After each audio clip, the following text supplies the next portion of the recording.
program apa sih yang sekiranya targetnya itu ya anak muda, karena saya belum mendengar, mungkin dari 10 program Bapak ada. Karena bahkan dari yang saya dengar, wifi gratis menurut saya pribadi, saya kurang butuh. Tapi saya butuh kesehatan mental ketika saya berpendidikan di rumah. Saya nggak dapat bisa main karena corona. Saya belajar hanya depan layar. Saya mengerjakan tugas juga, ya hanya di rumah aja gitu. Jadi untuk saya merasa saya belum cukup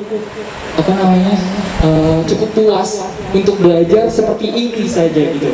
Ya walaupun saya dapat wifi, kuota, tapi dari mental saya pun terganggu. Untuk apa saya belajar, sedangkan yang saya harapkan itu nggak bisa saya capai gitu. Saya mau belajar, saya malas karena saya di rumah mulu, nggak bisa kemana-mana. Terus itu sih Pak.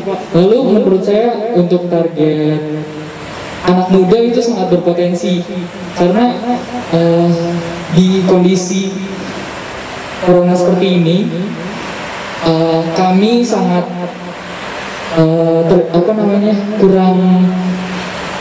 kurang paham dengan keadaan sekarang, dan kami yang akan menjadi penerus pemerintahan berikutnya. Dan saya sangat berharap dari program-program pemerintah saat ini mendukung anak muda sekarang untuk menjadi dewan atau orang-orang yang bisa berkontribusi ke pemerintahan berikutnya. Jadi itu aja mungkin dari saya. Sekian, terima kasih. Assalamualaikum warahmatullahi wabarakatuh. Pertama adalah perlu Wafi ketahui, saya menjadi anggota dewan usia 31 tahun. Jadi Wafi sekarang usianya berapa?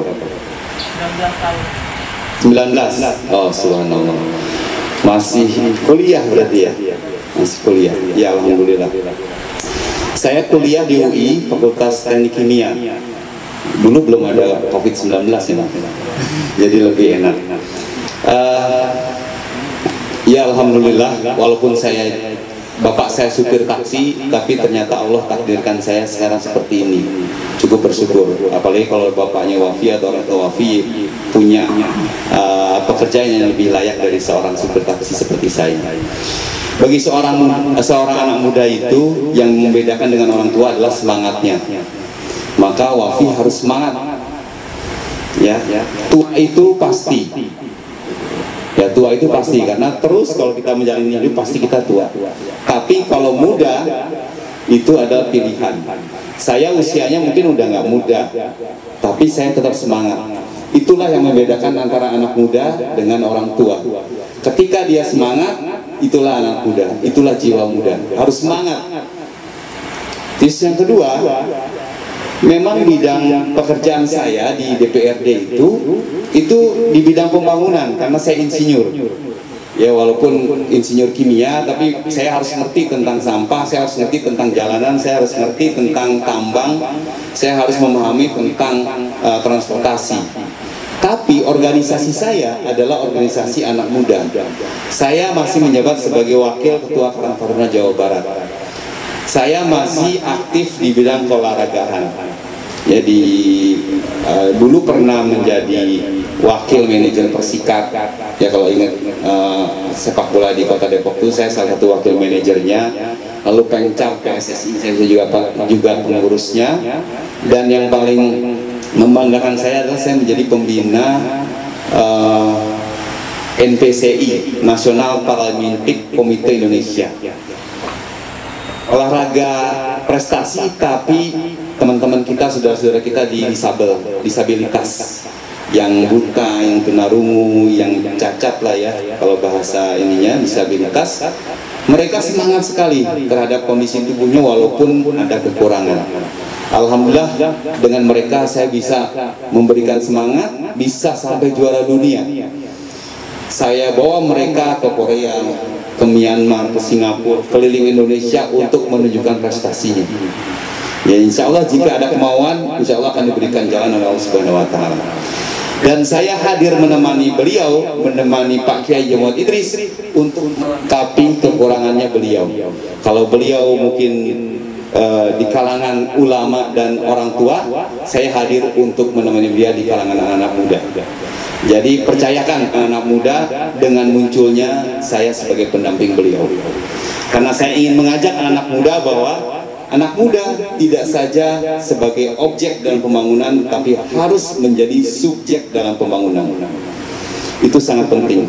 Makanya salah satu yang saya bawa programnya 5 miliar per kelurahan itu adalah akan memberikan untuk Karang Taruna, di mana di situ anak muda berkumpul untuk bisa menunjukkan prestasinya. Kalau Wafi punya fotografer gini, bisa nanti memberikan keahliannya kepada teman-teman Karang Taruna atau kepada adik-adik kita. Kalau saya, mungkin banyak ya teman-teman yang sudah berwisata kemana-mana, salah satu yang didik oleh orang-orang asing kepada anak-anak kecil itu ngajarin bagaimana membuat fotografi, baik kalau dia punya pulsa atau handphone. Saya nggak bisa untuk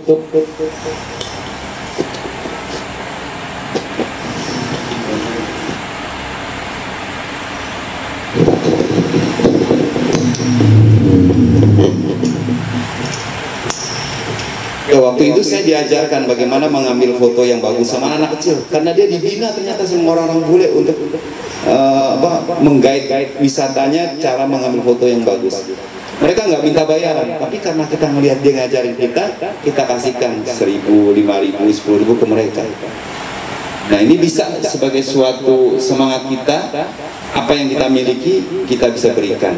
Ya, dengan kondisi protokol 19 ini memang kita harus menjaga hal-hal yang bisa terjadi penularan. Tapi bukan berarti kita nggak bisa interaksi.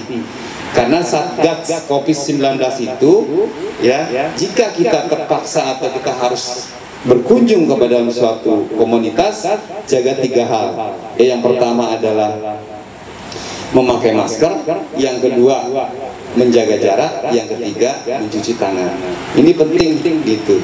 Bukan berarti nggak boleh. Kumpulan-kumpulan berarti bukan nggak boleh, tapi jaga protokol COVID-19 untuk selalu bisa agar tidak terjadi penularan. Tapi juga dibatasi. Ya, kalau kita sendiri terus nggak, ya kita juga boring ya, bosen gitu. Tapi kalau ada 5 orang, 10 orang nggak apa-apa, kita latih mereka untuk bisa berdiskusi. Kenapa ada internet gratis? Enggak semua rumah dikasih, enggak.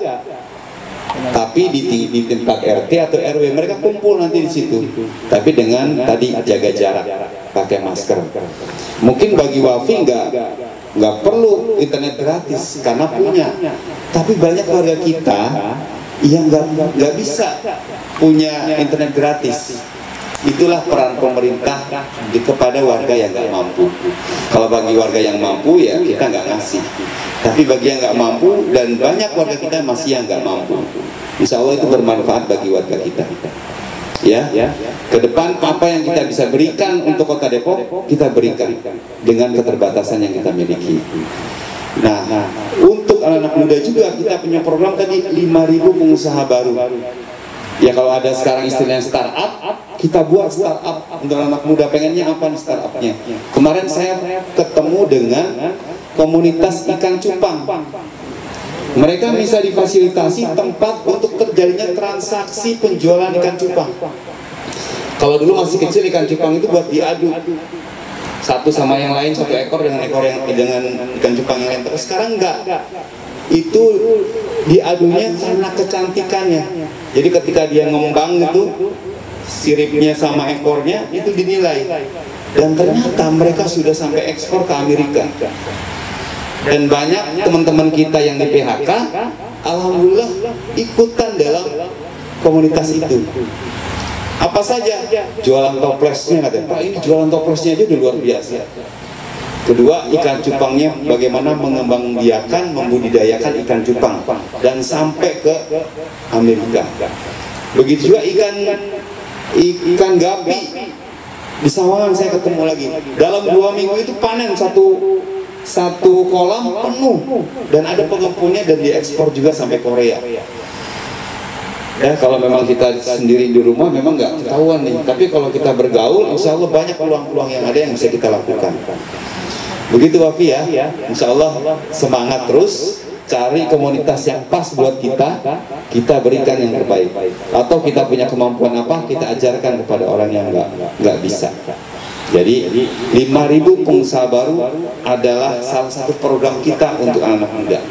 Kalau 1.000 perempuan pengusaha, kita lebih mengarahkan kepada ibu-ibu rumah tangga untuk membantu perekonomian keluarganya.